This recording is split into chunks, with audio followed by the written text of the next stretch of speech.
J'ai grandi en Seine-et-Marne, en région parisienne. Mes parents étaient agriculteurs. J'ai la famille qui était du milieu agricole, mes grands-parents aussi. Et j'avais mon arrière-grand-père qui venait de l'Auxerrois. Et il y avait une vieille fermette, une maison de famille qui était dans la région et tout. Donc ça donne une petite attache un peu au coin. Et après, moi j'ai fait des études d'agronomie. C'est là notamment que j'avais rencontré Grégoire. Et après, j'ai commencé à travailler dans le commerce du vin. Donc par mes différents stages, j'ai bossé dans des négoces champenois, qui avaient aussi des activités en Bourgogne. Et à un moment, un peu avant 30 ans, j'ai eu cet appel un peu de la terre qui est revenu. Et par mes différentes expériences professionnelles, je m'étais passionné, comme vous, pour le vin. Et mon passé un peu familial, paysan et mes études d'agronomie m'ont aussi fortement appelé à voir comment ça se travaillait un vignoble. Ça m'a vraiment passionné, donc j'ai quitté mon emploi, j'ai refait un bac pro à Beaune pour acquérir les bases de la viticulture et de l'œnologie. Après, j'ai eu la chance de travailler chez des très bons vignerons et très intéressants et humainement très bien. Et donc fort de ce petit bagage expérimental, d'expérience, c'était en 2013, je revenais dans la région parce que ma femme elle travaillait là. Et je me disais, qu'est-ce qu'on fait maintenant? Est-ce que je cherche du travail? Est-ce que j'ai un projet viticole, éventuellement, pourquoi pas aussi le commerce de vin? Enfin bref, j'avais ouvert pas mal de choses. Et à ce moment-là, c'est Olivier Demort m'a dit, aux portes d'Auxerre, il y a un vignoble d'une douzaine d'hectares à peu près.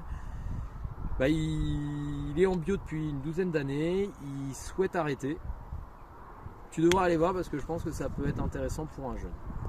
Et donc je suis allé voir, effectivement ça m'avait pas mal plu parce que je pouvais travailler le pinot noir, faire des blancs, faire des effervescents. Donc tous les vins un peu que je voulais travailler, je pouvais les faire là.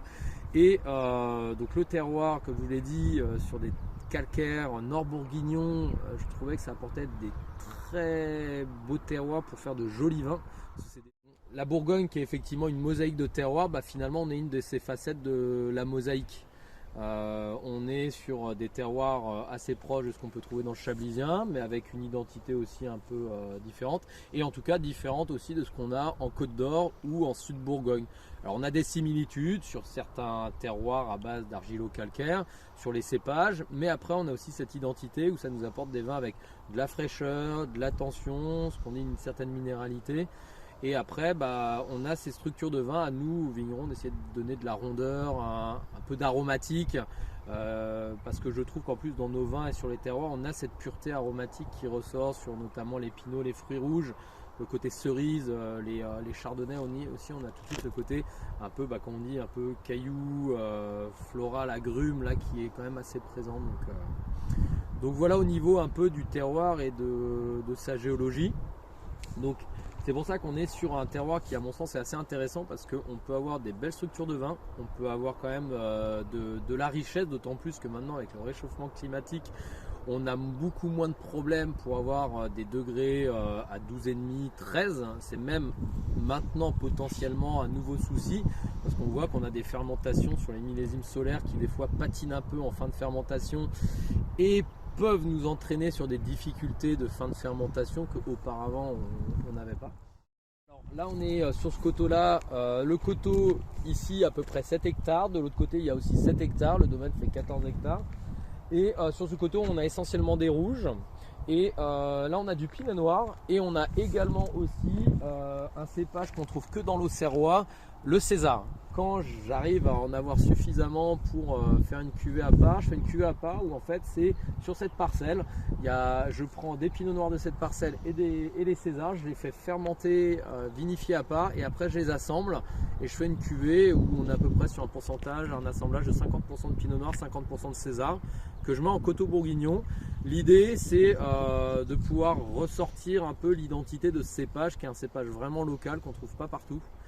Au début je ne savais pas trop si je voulais l'assembler dans mes côtes d'Auxerre ou pas, mais je voulais faire un 100% pinot, donc je me disais comment l'utiliser. Et à un moment je me suis dit c'était le moment où je commençais à voir en dégustation pas mal de cépages un peu autochtones qu'on voyait, des cépages rares. Je me suis dit c'est dommage, on en a un ici, certes qui n'est pas toujours facile, mais pourquoi pas le mettre en avant. Parce que justement c'est un cépage, je pense qu'il a besoin de dormir un peu en cave, aussi bien lors de l'élevage que après la mise en bouteille. Par exemple, en 2018, on avait une très belle récolte. J'ai pu faire sur un essai un 100% César. Là, il est toujours en cave en train de dormir parce que voilà, je pense que ça a besoin de se patiner avec le temps, justement que ça casse un peu ce côté un peu rustique sur le vin.